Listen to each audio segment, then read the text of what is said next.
Brazil, a world within a country. When people hear the name, Brazil, they often think of glittering carnival parades, the rhythmic sway of samba, jaw-dropping soccer moves, and the endless green of the Amazon. But Brazil is not just a postcard of beaches, jungle, and football legends. It's a massive, complex, and endlessly surprising land that could easily be an entire world of its own. This is a place where geography rewrites itself, cultures intertwine into something brand new, and history has left behind more than a few unexpected plot twists. The flag that tells a story.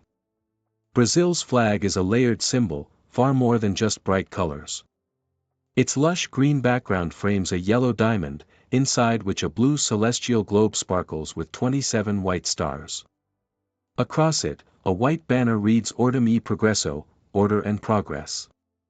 Many visitors assume green stands for Brazil's forests and yellow for its gold reserves, but the truth reaches back into royal European bloodlines. The green traces to the House of Braganza, the dynasty of Emperor Dom Pedro I, while yellow honors the House of Habsburg, from which his Austrian-born wife, Maria Leopoldina, descended. The blue globe holds 27 stars, one for each state and the federal district, arranged into 9 constellations that match the night sky as seen from Rio de Janeiro on November 15, 1889, the day Brazil became a republic. Unlike most national flags, these stars are arranged in a mirror image of the sky, as if seen from above, a detail that fascinates astronomers and vexes flag printing companies alike. A giant of the continent. Covering almost half of South America, Brazil is the continent's largest country by far, so large that it borders every nation on the continent except Chile and Ecuador. Its territory even touches France, thanks to French Guiana, a slice of Europe in the tropics sitting on the northern coast. Brazil's shape is deceptive. On the map, its borders twist along rivers in odd, seemingly random ways, like a cartographer changed their mind mid-drawing. These quirks come from centuries of disputes between Portuguese and Spanish colonial powers, along with negotiations and treaties that sometimes carved rivers in half or leapt from one waterway to another. The purpose-built capital. The beating political heart of Brazil is Brasilia, a city that didn't exist before 1960.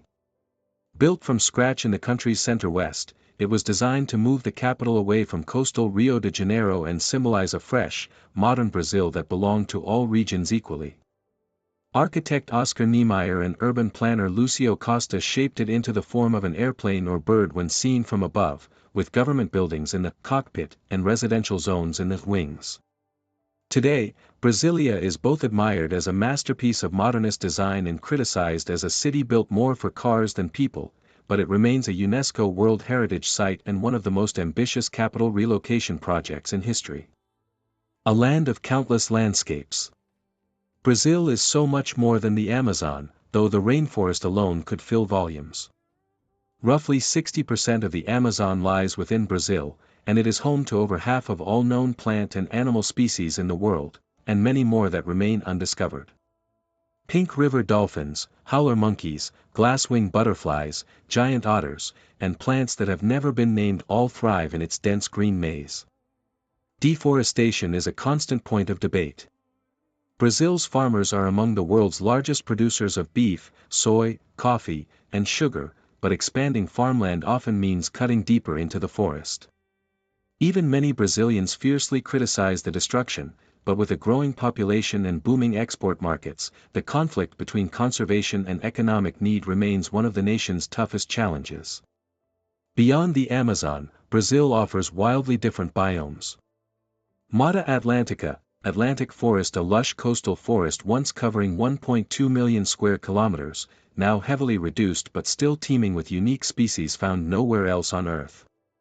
Cerrado, tropical savannas in the central highlands, dotted with twisted trees, giant termite mounds, and cattle ranches.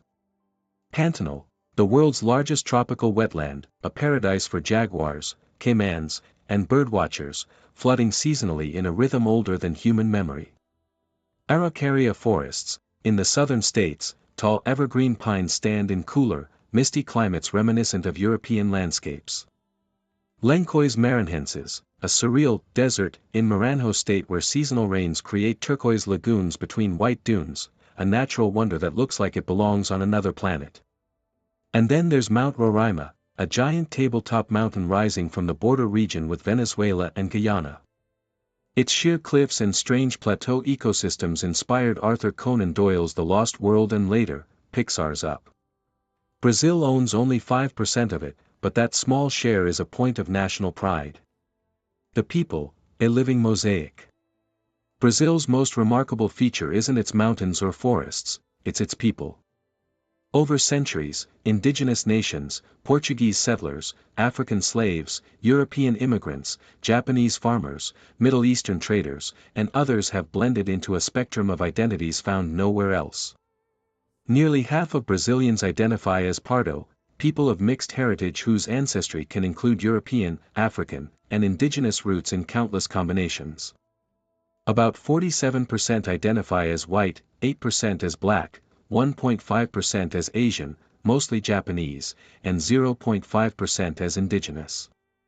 Brazil hosts the largest Japanese community outside Japan, around 1.5 million people, with most living in São Paulo, where Japanese Brazilian culture blends sushi with tropical fruit and tempura with Brazilian spices.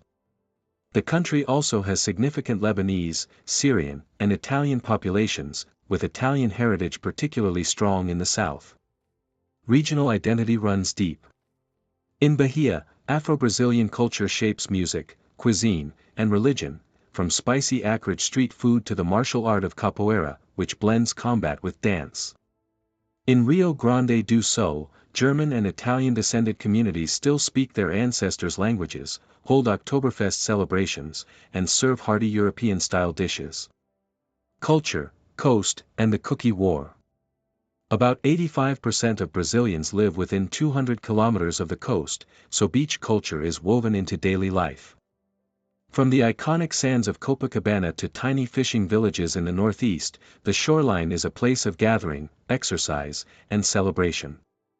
Sports go beyond soccer, basketball, volleyball, and especially skateboarding have exploded in popularity in recent years, and then there's the ongoing biscoito versus bolacha debate, a light-hearted war over what to call a cookie. In Rio, it's biscoito. In São Paulo, it's bolacha. Each side insists they're correct, and the mock rivalry is so famous that brands sometimes play into it in their marketing. Brazil in the world. Diplomatically, Brazil tends to get along with almost everyone, though its foreign policy is sometimes unpredictable. It maintains strong ties with its South American neighbors, even if soccer rivalries with Argentina get heated. Portuguese-speaking nations in Africa, such as Angola and Mozambique, share cultural and economic bonds. Relations with the U.S. have historically been strong, though Brazil has also cultivated ties with countries like Cuba, Venezuela, and even Iran, sometimes raising eyebrows in Washington. It's a member of BRICS, Brazil, Russia, India, China, South Africa, positioning itself as a voice for the global South in world affairs. More than a stereotype. Brazil is a land where the clichés, samba, soccer, rainforest, are true, but they're only the opening act. It's a country of dizzying diversity, from futuristic cities to untouched jungle, from high-tech agribusiness to centuries-old tribal traditions. It's a place where you can surf in the morning, explore colonial towns in the afternoon, and eat Japanese-Brazilian fusion sushi at night. To truly understand Brazil, you can't just read about it, you have to experience it, taste it, listen to it. And, of course, you'll eventually have to pick a side in the cookie debate.